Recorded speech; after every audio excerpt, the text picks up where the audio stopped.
Good evening, ladies and gentlemen, faculty and graduates. I'm here today to share my long journey with DVC.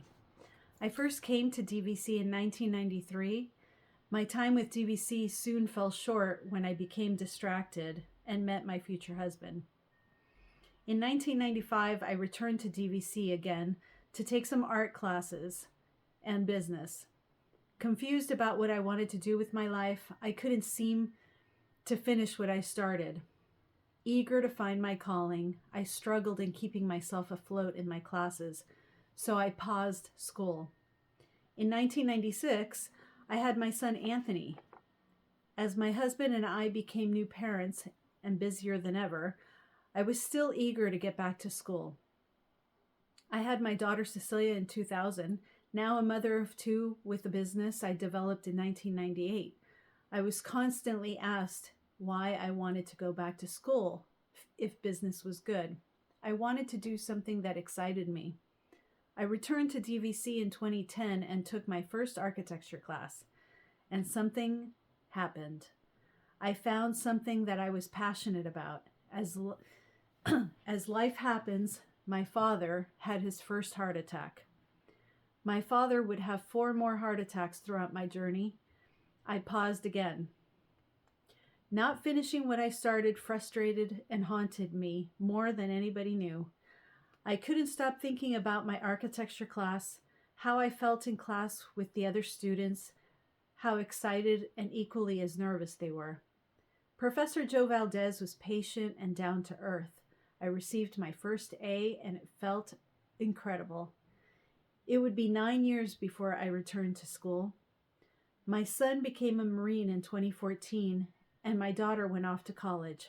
We were now empty nesters. In 2019, I discussed my goals with my family. I was going to finish what I started. I put my business on hold and registered for school to major in architecture and technology. During my very slow beginning, I only took one class at a time.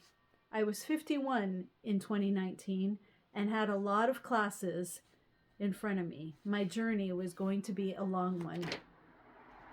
With my history of failed math classes, I had chosen a difficult major that involved a lot of math, engineering, and architecture, of course.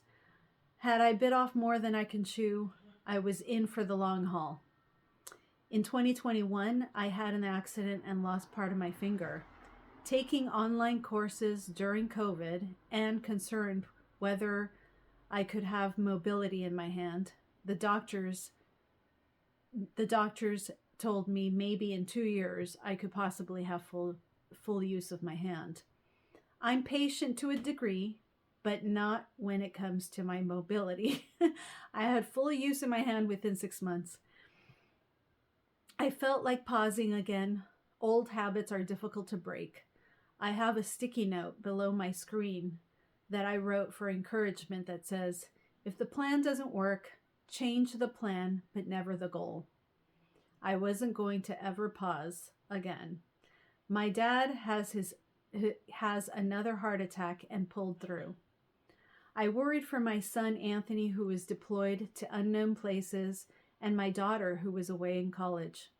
I poured myself into my schoolwork, spending hours upon hours on architectural designs, buildings, taking pictures and sketches, and learning foreign programs.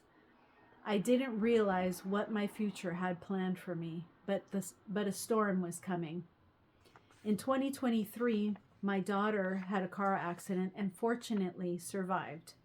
My father had his 4th heart attack, and I was extremely concerned for both of my parents. In September of 2023, my father had his 5th and final heart attack.